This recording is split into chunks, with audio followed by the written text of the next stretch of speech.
खुलुमबाय बे समाव बडलेण्ड इंखं टेलिभिजननि स्टुडिअ आं मिथिका नार्जारी दिनै मोनाबिलिनि गाहाय रादाबफोराव दङ। देउरि अट'नमास काउन्सिल बिसायख'थियाव बिजेपिआ देरहाबाय। जिनाहारि आरो बुथारनाय जाथायखौ लोब्बा लानानै साथाम डाक्टारखौ जोबथेसालियाव हरबाय। बिजेपिआ भटनि थाखाय हारियारि राजखान्थि खालामदों बुंदों भुपेन बरा। निजेयारि माद्रासाफोरखौ 1 डिसेम्बरनि गेजेराव सोरखारनो गासैबो रिपर्ट गथायनो बिथोन। नलबारियाव राजमेलानि चाउमिन जानानै सासे उन्दैसानि जिउ खहा।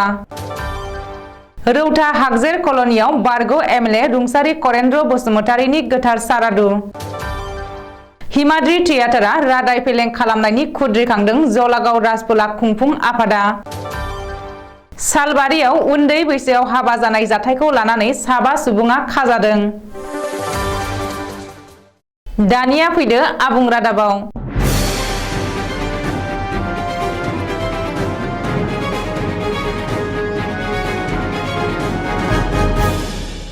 देउरि अट'नमास काउन्सिलआ फिन बिजेपिनि दखलाव। देउरि अट'नमास काउन्सिल बिसायख'थियाव बिजेपिआ फिन देरहाबाय। बिजेपिआ मोन 12 मासियाव देरहानानै आरोबाव 5 बोसोर बुब्लिनि थाखाय देउरि अट'नमास काउन्सिलखौ दखल खालामनो हायो। मख'नो गोनांदि थांनाय 8 नभेम्बर खालि मिसिं अट'नमास काउन्सिलनि मोन 22 बियाबाव खुंजानाय बिसायख'थिनि भटखौ दिनै सानबाय, जेराव मोन 22 बियाबनि गेजेराव बिजेपि मित्रजोटआ मोन 12 मासियाव देरहानो हायो आरो 5 बोसोरनि थाखाय काउन्सिलखौ दखल खालामो। गुबुन फारसे हेंथा दोलो कंग्रेसआ मिसिं अट'नमास काउन्सिल बिसायख'थियाव मोननैल' मासिजों गोजोननो गोनां जायो। बेनि हेंथायै काउन्सिल बिसायख'थियाव ओनसोलारि राजखान्थि हान्जा जेपिपिआ मोन 7 मासियाव देरहायो आरो मोनसे मासिया उदां बिजाथियाव देरहानो हायो। धुलायाव उन्दै हिनजावसाखौ जिनाहारि खालामनानै बुथारनाय जाथायनि सायाव नायबिजिरनाया सोलिगासिनो दङ। बे जाथायखौ लोब्बा लानानै एडिशनेल एसपि, असि आरो 3 डाक्टारजों लोगोसे गोबांजाखौ सिआइडिआ हमबाय। बेनिनो 3 डाक्टारखौ जोबथेसालियाव दैथायहरबाय। मख'नो गोनांदि धुलायाव उन्दै हिनजावसाखौ जिनाहारि खालामनानै बुथारनाय जाथाया रोखा फोरमान जानायनि उनावबो हिनजावसाखौ पस्टमर्टेम खालामग्रा 3 डाक्टारफोरा गावसोरनि थाथायावनो दं आरो बे दायखौ सिमान लायाखै। जाउनाव सिआइडिआ 3बो डाक्टारखौ जोबथेसालियाव दैथायहरबाय। रिपर्ट बादिब्ला धुलानि जाथायाव जिउ गोमानाय उन्दै हिनजावसाखौ डाक्टर अजन्ता बरदलैनि दैदेननायाव 3 डाक्टारा पस्टमर्टेम खालामदोंमोन आरो हिनजावसाया गावखौनो फोथैना लानायनि रिपर्ट गथायदोंमोन। नाथाय उन्दै हिनजावसाखौ जिनाहारि खालामनानै बुथारनाय जाथाया रोखा सोराङाव फैनायनि उनावबो 3 डाक्टारा गावसोरनि थाथायावनो दङ। बेनिखायनो सिआइडिआ सानथाम गोख्रों जेरा खालामनानै 3बो डाक्टारखौ जोबथेसालियाव दैथायहरनाय जायो।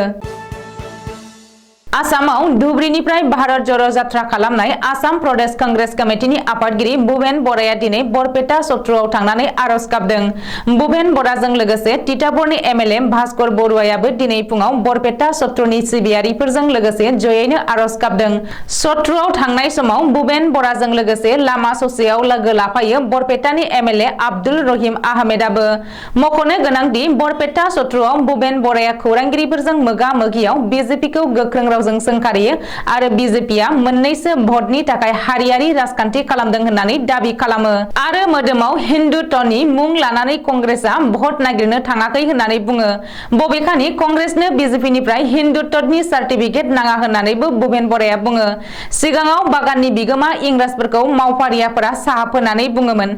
दानिया गिबि मन्थ्रिया डक्टर हिमन्त बिश्व शर्माया आजमलखौ साहाब बुङो। बे बाथ्राखौ आफाद आसामनि सुबुंफोरनि गेजेराव लानानै थांगासिनो दङ।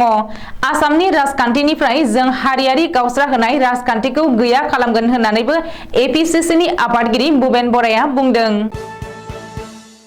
आसामनि गासैबो माद्रासाफोरखौ फैगौ 1 डिसेम्बरनि गेजेरावनो गावसोरनि गासैबो तथ्य आरो रिपर्टफोरखौ सोरखारनो गथायनो बिथोन होदों।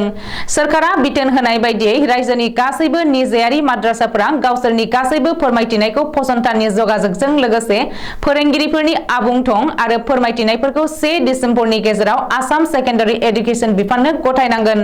मख'नो गोनांदि मैया बुधबारखालि आसाम पुलिसनि हेडक्वार्टाराव डिजिपि भास्कर ज्योति महन्तनि नुजाथिनायाव सेकेन्डारि एडुकेशननि डाइरेक्टर ममता हजाय रायजोआव माद्रासा सालायनाय गुबुन गुबुन मोनबा आफाद फारियै अल आसाम तानजिम मादारिस, गावमिया अल आसाम तालिमी टार्की बोर्ड, माद्रासा एडुकेशन बोर्ड अल हाफिज, आदारा मादारिस इस्लामियानि दैदेनगिरिफोरनि बाहागो लानायाव जथुमनाय मेलाव बे थांखिखौ लानाय जायो।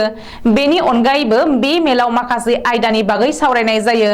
डीजीपी भास्कर ज्योति महन्तआ फोरमायथिनाय बायदिब्ला गंनै माद्रासानि गेजेराव खमैब्लाबो 3 किल'मिटार जानथायनि जानांगोन आरो गंफ्रोमबो माद्रासायाव खमैबो 100 फरायसाफोर थानो नांगोन। नलबारि राजमेलायाव मोनसे सोमोनांथाव जाब्रबथाय। नलबारियाव राजमेलानि चाउमिन जानानै सासे उन्दै हिनजावसाया जिउ गोमादों। बे सोमोनांथाव जाथाया बुधबारखालि हराव जादों।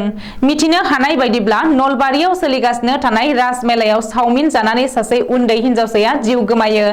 मेलायाव चाउमिन जानानै जिउ गोमानाय हिनजावसाखौ नलबारि बर्मा रडनि मेजारुल हकनि 12 बोसोर बैसोनि फिसाजो नाजमिन सुल्ताना होननानै सिनायथिनो हादों।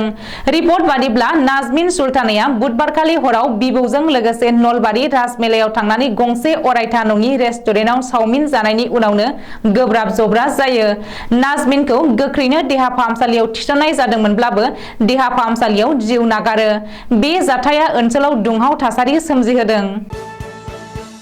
अदालगुरि जिल्लानि रौता हागजेर कल'नियाव बारग' एमएलए आरो दुलाराय बर' फरायसा आफादनि बारग' आफादगिरि रुंसारि करेन्द्र बसुमतारीनि गोथार सारादुआ दिनै 10 अक्ट'बर बृहस्पतिबारखालि जानानै थाङो। फुंनि समाव बिबार बावनाय हाबाफारिया जालाङो आरो बे हाबाफारियाव बर' रेबग्रा जथुमनि आफादगिरि राजेन बसुमतारी, गाहाय नेहाथारि आनन्दराम औवारिमोनजों लोगोसे माखासे सोद्रोमाफोरा बाहागो लाहैनानै बिबार बावो। मख'नो गोनांदि गेदेमा रुंसारि करेन्द्र बसुमतारीनि बे गोथार सारादुनि समाव गांनै बिजाबखौ बेखेवनाय जायो। गिबियावनो रुंसारि करेन्द्र बसुमतारीया गावनो थैनायनि सिगाङाव लिरनानै सोरजिलांखांनाय बिजाब उपेन्द्रनाथ ब्रह्म आरो आं आरो हेमन्त रामसियारिजों सुजुजानाय बिसोम्बि रुंसारि करेन्द्र बसुमतारीखौ दिनैनि बे गोथार सारादुआव रायजो राजाफोरनो फरायहोनो थाखाय बेखेवनाय जायो। 1983 निफ्राय 1986 मायथाइसिम करेन्द्र बसुमतारीया दुलाराय बर' फरायसा आफादनि आफादगिरि जाबोदोंमोन। बेनि उनाव फानेरि आरो माजबाद समस्तिनिफ्राय खननै एमएलए जाबोनानै हारिखौ सिबिलांदोंमोन। बै समनि पीडीएफ राजखान्थि हान्जानिबो रुंसारि करेन्द्र बसुमतारीया गायसनगिरि आफादगिरि जाबोदोंमोन। बेनि उनावबो जिरायनानै थायाजासेनो नायजाब लिरनाय आरो बिजाब लिरनायाव बिथांनि गोबां बिहोमा दङ। मख'जाथावदि दिनैनि बे गोथार सारादुआवनो एबसुनि बानजायनायाव मोनसे गेवलां मेलबो खुंनाय जादोंमोन। बे गेवलां मेलनि हाबाफारिखौ एबसुनि आफादगिरि दिपेन बर'आ दैदेनदोंमोन। गाहाय आलासि महरै बिटिसिनि मावफुं सोद्रोमा प्रमद बर', केबिनेट मन्त्रि इउजि ब्रह्म, बर' थुनलाइ आफादनि आफादगिरि तरेन बर', बिएससिनि बारग' डेपुटि चिफ प्रदीप कुमार दैमारी आरो गोबां मानिजाथाव गेदेमा सुबुंफोरा बे सारादुनि हाबाफारियाव बाहागो लादोंमोन।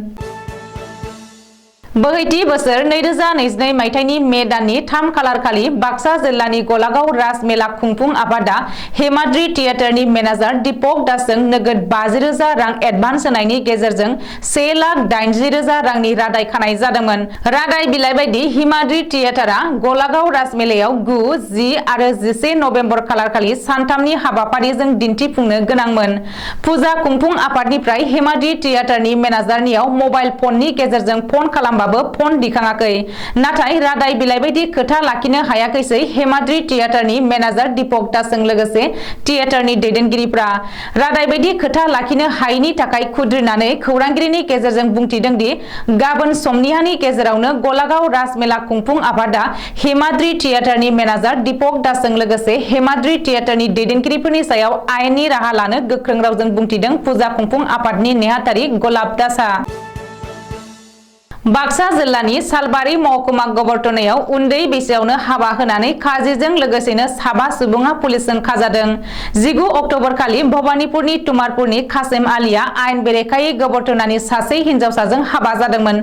सानजौफुनि 12 बाजियाव बिमा बिफा खाजिनि गासैनिबो गेजेरावनो मैराजार फोथारनि खुरमानि आश्राफ आलीनि फिसा न'आव हाबा जादोंमोन। उनावहाय जायगानि रायजोफोर दल संगठननि कमप्लेन होनायाव उन्दै बैसोआव हाबा जानायजों सोमोन्दो थानायखौ गबर्तना गबर्टना पुलिसा 133/22 UN 9/G/11 नाम्बाराव गांसे केस रेजिस्टार खालामनानै हिनजावसानि बिमा बिफाजों लोगोसे कासेम आलीखौ पुलिसा हमनानै जेलसिम दैथाय हरखांनायनि उनाव फिन आरोबाव बृहस्पतिबार खालि बाक्सानि सालबारियाव उन्दै बैसोआव हाबा जानाय जाथायखौ लानानै खाजिजों लोगोसे साबा सुबुंखौ पुलिसा हमदों। बे समाव गबर्टना पुलिसा गावसोरनि जिम्मायाव लानानै काजी आब्दुल कुदुस आरो आशराफ आलीखौ जेरा हमगासिनो दङ। बेराफारसेथिं गोबाव समनिफ्रायनो उन्दै बैसोआव हाबा जानायनि हेंथायै खामानि मावबोबाय थानायनि उनावबो माखासे दालाल खाजिनि खैसाराव गोग्लैनानै गोबां समफोराव गोबां हिनजावसाफोरा हाबानि समाव जाथावै जाथायजों भुगिनांदों होननानै फोरमायदों बाक्सा जिल्ला आमसुआ। दिनै मोनाबिलिनि रादाबा एसेनोसै। गोजोन्थों।